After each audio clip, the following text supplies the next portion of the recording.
Alrighty. Hello everybody. This is Kirusho here, and now, before we do begin, let us give a brief little review. In the last part, a number of things have happened. We had Deku, and we also had Toga. Deku, he was in the middle of a meeting with some villains. He was talking to some of them, and he was curious to hear what they had to say. Some of these guys have been around for a very long time. He was curious and intrigued. Maybe they had some methods of torture he's never heard of. Maybe they have a little bit of a trick he's never heard of. And he was prodding their minds. He was deep in thought. Vertoga walked up, slammed down a pregnancy test, and yelled out that she was pregnant. And Deku? He was annoyed that he was interrupted. And Toga? She was more or less sitting there embarrassed, red in the face. She's not even too sure how to even go about this. I mean, she hasn't seen her mom in forever. She and Izuku, they're dating, and they've been together for over a year, and, well, I mean, she's a villain, yeah, but she's still a teenager, and she has no clue what the fuck she's doing. Now, Deku, him and Toga went to go talk, but there was also a number of things happening here as well. Deku, he released every murderer and person from Tartarus onto 3 different cities. Right now, an army of villains and an army of clones, they're being mixed together to create chaos. And villains, they are rampaging everywhere. Heroes are trying as best as they can to handle the situation. But the amount of villains here is just way too much. The cities are too densely populated to properly get people out in safe different areas. And even whenever there's a safe zone, it's attacked and destroyed. This is a targeted attack. Emergency services were immediately overwhelmed. Even the hero services were overwhelmed. And Deku? Well, he had all that planned out. There was something he did not plan for. Sir Night-Eye, a man who can see the future, and Bako Katsuki, a schizophrenic teenager who knows how to avoid Deku's mind-reading abilities. Now then, with all that cleared up, let's currently pick up with Deku and Toga. Deku, he does stand in the room, and he actually is going to walk over and sit down into a chair, bring his hands up. You're sure?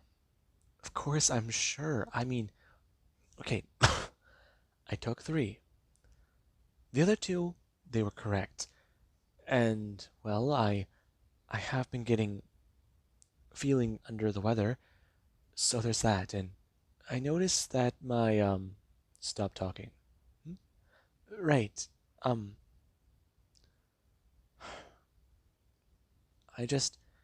noticed the last thing, and then I realized the other things might have been connected, and I don't know.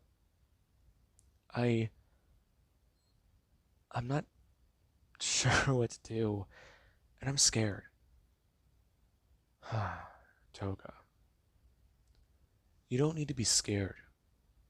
You're sure? Of course I am. Why are you scared? Are you afraid of me, Toga? No, Izuku. I love you. Okay. So why were you scared? It's just, what if something goes wrong? Don't think like that. If you think like that, something will go wrong. The mind is a powerful thing. It can will things to happen. You're right. Okay, Toga. Let's go over a few things. Degu's going to stand up and express. What he's going to do is quite simple. He is going to give her an explanation on a placebo. Does she know what one of those are? And Toga, she's going to nod her head. And Deku does go on to explain it.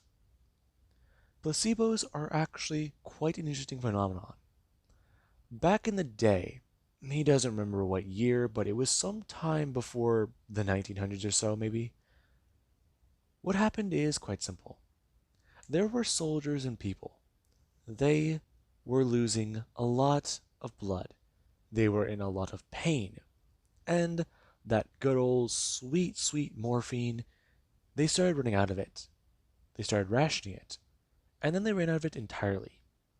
He doesn't know who it was, but someone had the bright idea to fill up an entire bag and call it morphine.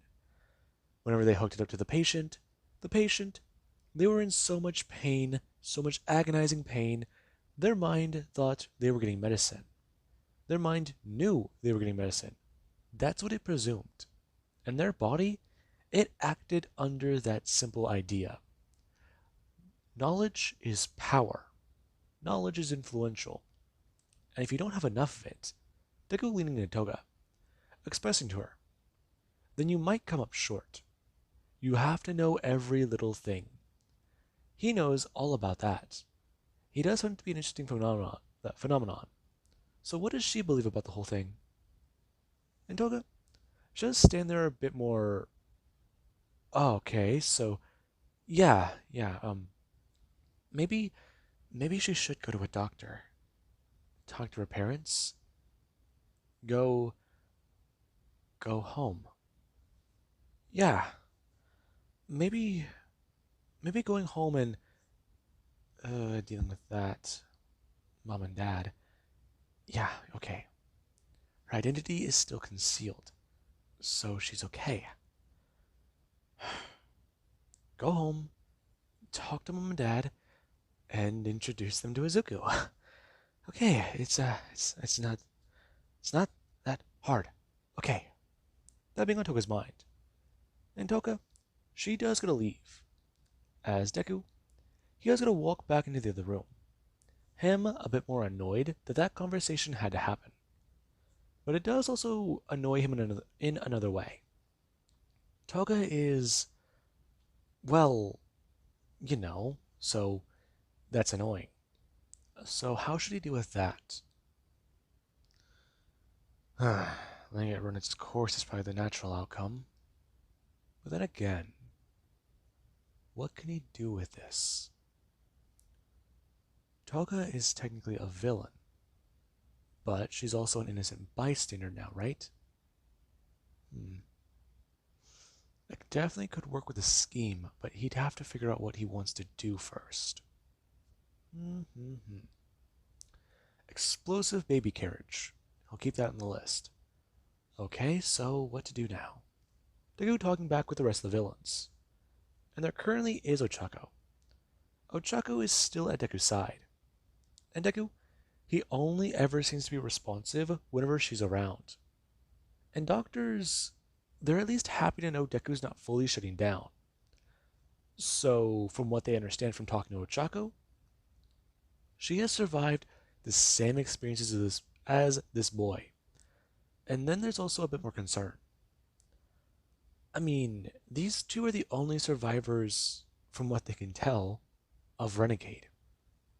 Victims still? I mean, there's that one girl in the news, but people are finding trouble trying to clear her. But she is an innocent teenager.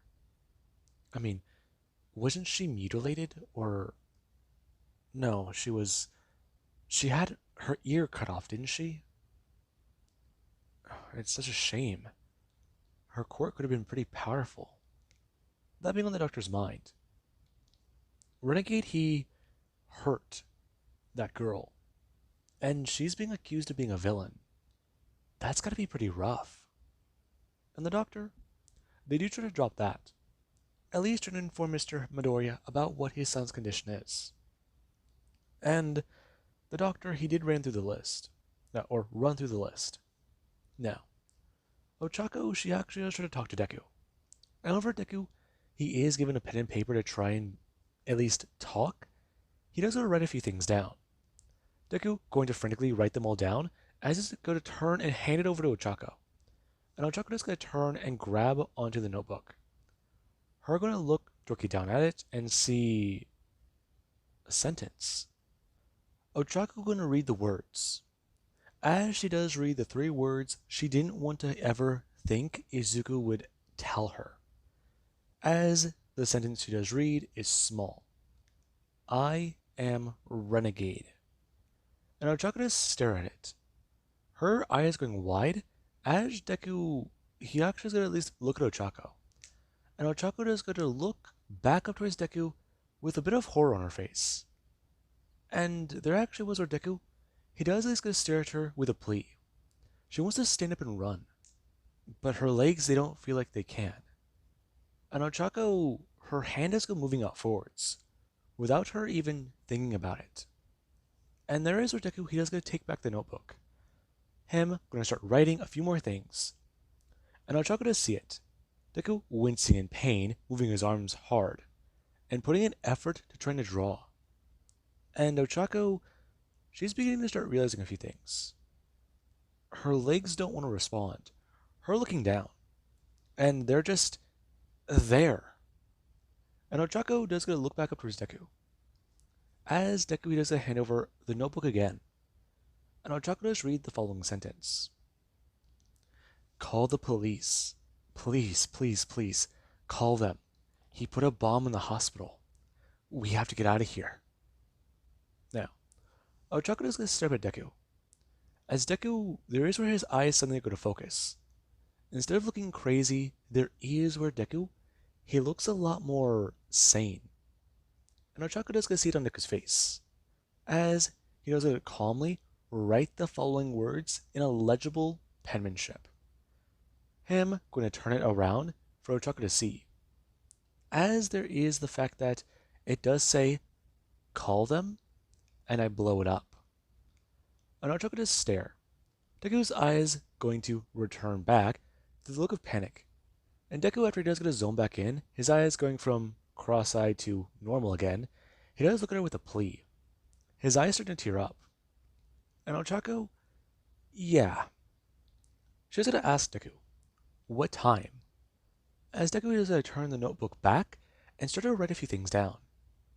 He goes to write down a time, and then he does go to write down the date Renegade may have placed the explosive. However, there is where the door does go to open. And Mr. Asashi does come walking back into the room. As Deku is going to hand over the paper to Ochako, and Ochako does go to look down and read it. Before she does at least look at the time. 8 p.m. No. That's the time. But visiting hours are over. So why would Renegade place a bomb in the hospital at that time? No. It must already be in the hospital, right? But if that's right, then he wants to blow up the entire hospital. Why? Why would he do that? And there actually is where Ochako should at least tear the paper out of the book. Her going to crumple it up and place it in her pocket. And Asashi, he does stare at Ochako confused. As he does go to ask her what's wrong. Oh, nothing. We're having a good conversation, and I needed to hear him say it, and I needed help. Are you alright? I'm fine. I'm just still shaken up is all, Mr. Midoriya. Ochako trying her best to lie. She is trying to make herself not suspicious at all. But at the same time, she's also trying to figure this out. Save Izuku. She has to come back here tonight, but no, visiting ends at 6. Okay. So, she has to go into the hospital and get Izuku out. But if she tries to warn hospital staff, they'll blow it up. If she tries to warn anybody, they'll blow it up. And oh god. Okay. So she has to be a hero. It's a challenge. No, a game. Ochako having that thought go through her mind. And Renegade, he currently is sitting at a shop about somewhere around the half-mile marker. Him sitting down as he has a smaller device on his head. Him hiding it under a hat. And there is where he does get a comment on it, looking directly at Melissa. You know, he does have to say, her device is good, but it's definitely needing some work. I'm aware of that. I've had so many different ideas, so many different things I want to do. So, what do you want me to make next? Improvements. Of course, of course. Like, it's affecting my mental powers. I know. But that's what you wanted, isn't it? It is. A very good step in the right direction, Melissa. I don't feel amplifying the other powers and abilities, though. So this is specialized. The other device I created, it's quite simple. It's more like a brace. I had an idea to give something similar I designed to Mirio, the guy that All Might pass his quirk to. Okay. And you didn't because? Because you wanted me to create something to amplify your mental powers. I repurposed the device. I changed a few things around. Instead of it affecting your physical body, if you wear it on your head, it will affect your mind. I actually thought it was quite ingenious. Do you like it? I do like it, but I do have to say, you need to work better on focus. Deku looking around. He can hear the minds of a ton of people, but focusing on Ochako, because he knows her brain the most, he can find her. He just needs to, in the best way of saying it, go through the water towards the destination. Point A and point B. The thing is, there are a few bumps along the road, and he really doesn't need them knocking him over. Or at least, let's just say, popping a tire. Now, right now, Deku, he does need to do quite a bit. However, he does go to bring his hand down and grab onto his tea. Him going to take a sip before looking directly at Melissa. Him going to put it down and inform her. He does need to tell her. There are still quite a number of things he needs her to do. You name it. I want you to build me something. Really? What is it? Let's see.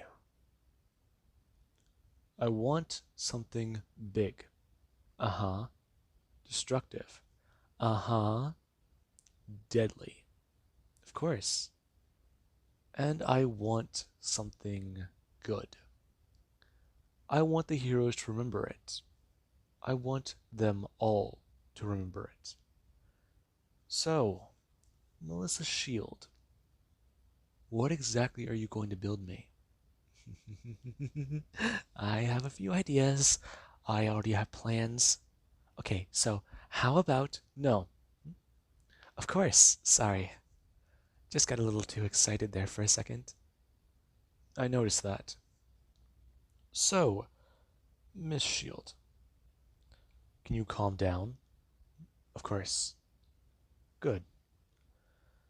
Now I want to talk to you a lot more seriously. Of course. What do you need? Good.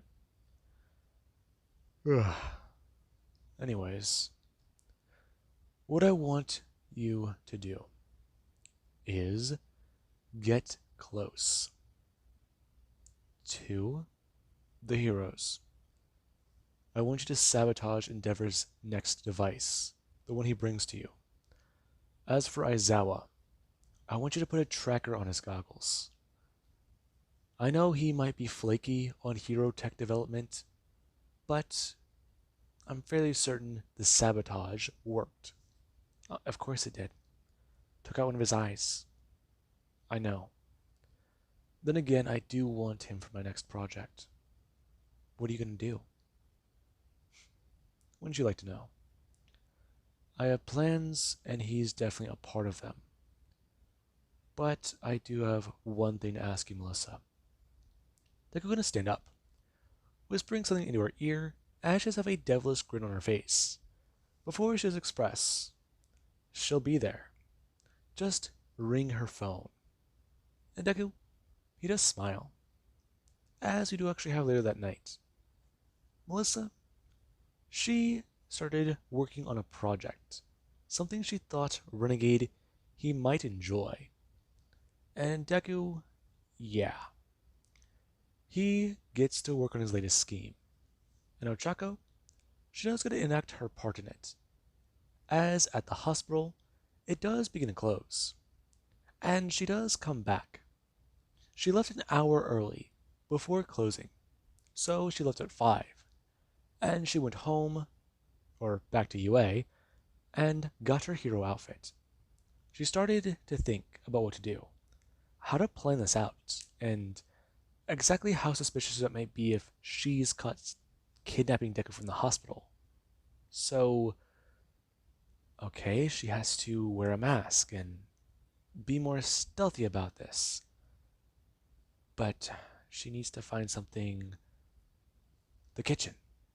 Ochako running into the kitchen and going to open one of the cupboards before pulling out a paper bag.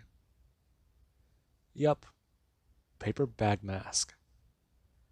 And with that being said, Ochako does cut eye holes in the mask and then go off to the hospital. As we do actually have later, Ochako has the mask somewhat tucked into her bodysuit. And right now, her bodysuit, she painted it black with some spray paint she bought at a nearby store. And really, it took a little bit to dry. Though, hopefully she's harder to spot in the dark. That being what she does think. Her floating down and towards the hospital, as she actually does try to control her own fall. Okay. Be careful, be careful. Her reeling herself in. And there is where Ochako. She's happy she took Deku's advice. These definitely do help. Her hero outfit, it definitely has improved. That being what she does think. Her reeling herself in and then going to release her powers, before going to walk over to the side of the building. Okay, let's see.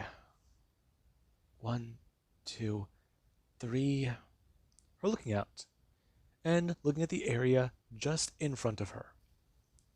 Okay, so the building right there, she remembers, no, that doesn't look right, and maybe this is the same angle, just a bit taller. Okay, but no, she's seen that tree, so right, this is the right spot.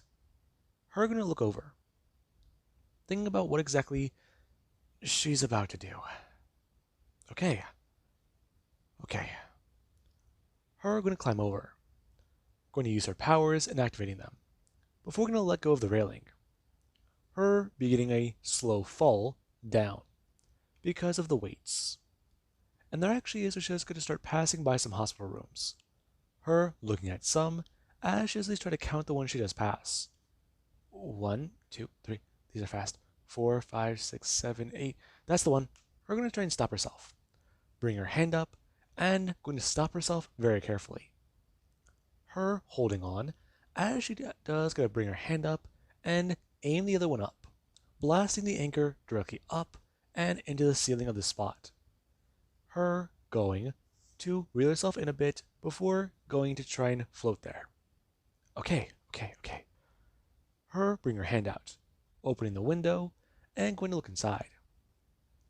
Her going to climb in and close it before going to release her quirk. Anyways, now Ochako, she does get to turn and look around. And oh no, this is the wrong room. No, the window's a bad idea. So,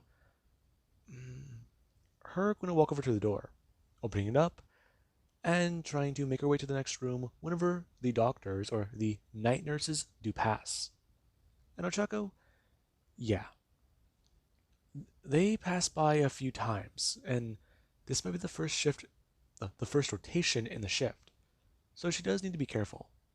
They're more alert. They're waiting for something to happen. And she does think about a lot.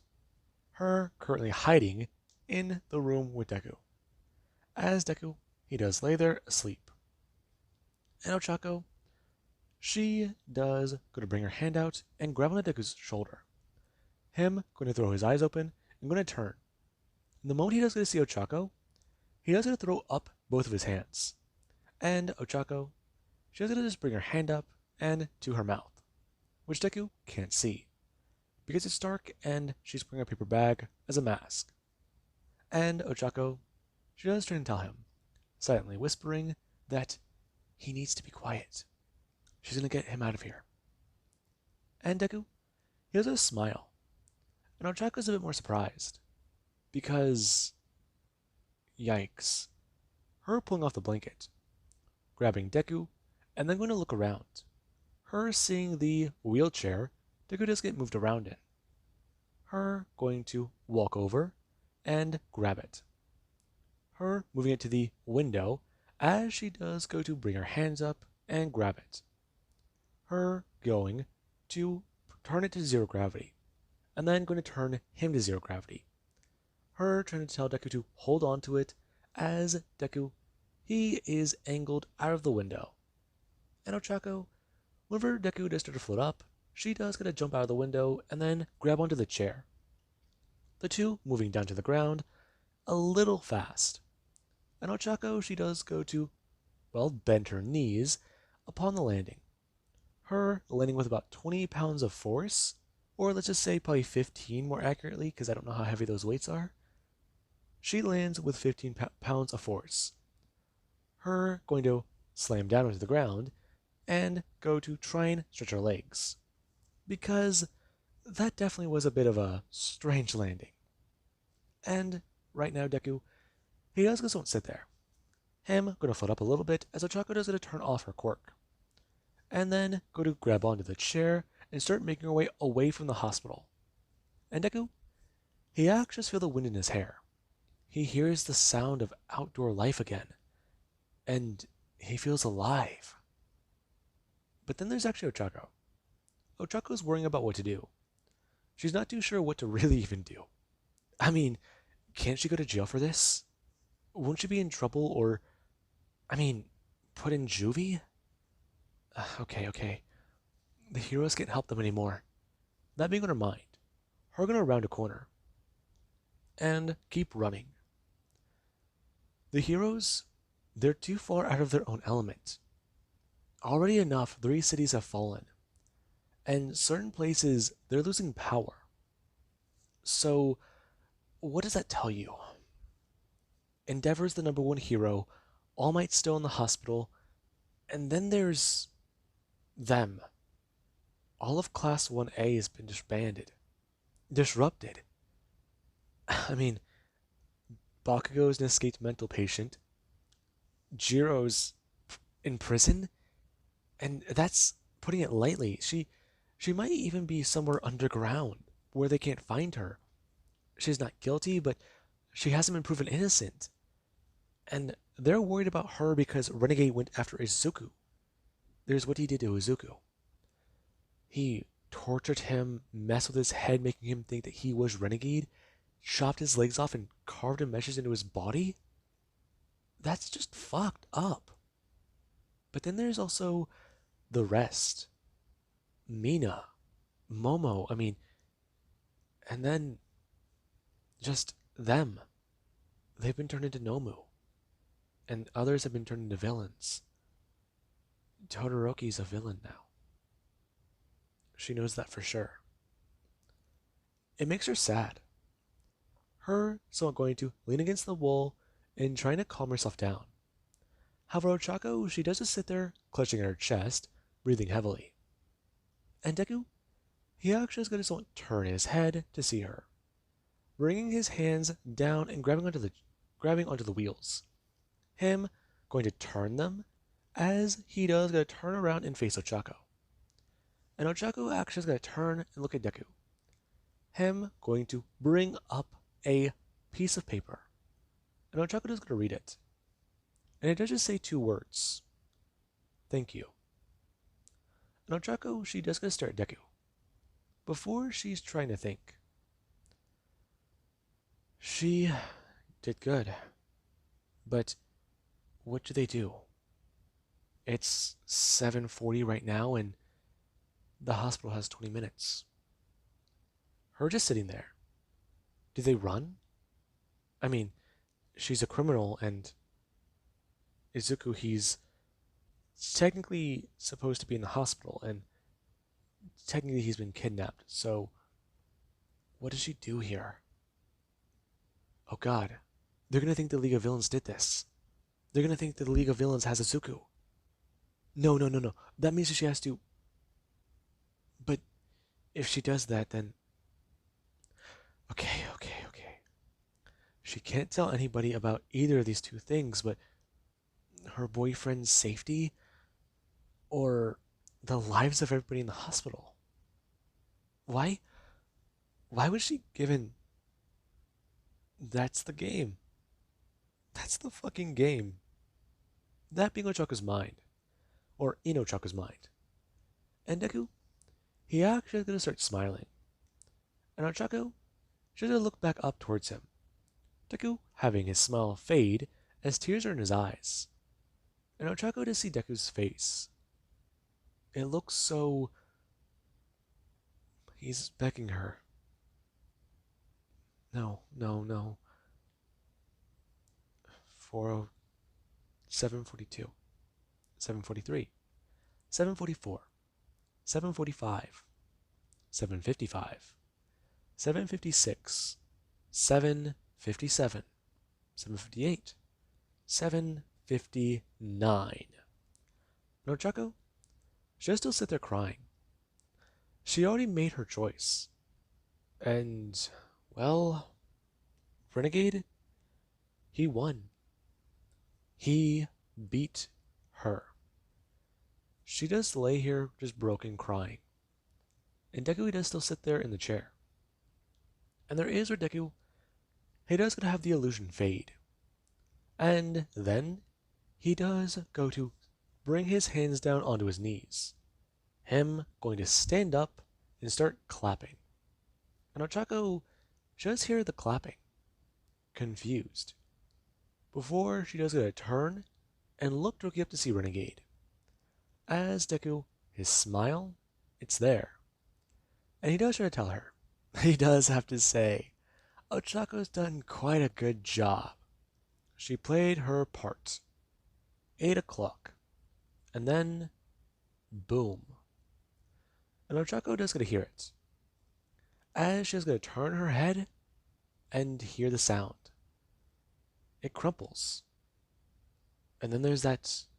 This being where a car outside the alleyway does going to shake. As the, well, oh god, what is it? The sound barrier, or the shockwave, there we go. It was sent out and finally traveled far enough. Now, Ochako does going to turn her head back to Deku. As Deku, he does going to bring his up and fire something at Ochako. Before Ochako does look down at her own arm, bring her hand out and grabbing it. Before going to turn and pull it out and go to run. Her trying to think. Bring her hands together and activating her quirk. As she's...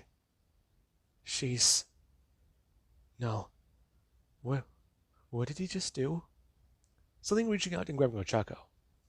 Her going to look down. And there is where Ochako, she stares at it. Before she can even open her mouth, she gets pulled backwards and into the alleyway. As Renegade, he does try to tell her. Struggling will only make it worse. Because his plans for her, they're quite simple. He wants to give the pros a broken hero. And she's his messenger. Because she fell in love with Renegade. Isn't that quite something? Right, Ochako? Now, with that being said, I hope you guys enjoyed. And have an amazing day. I'll catch you guys in the next part.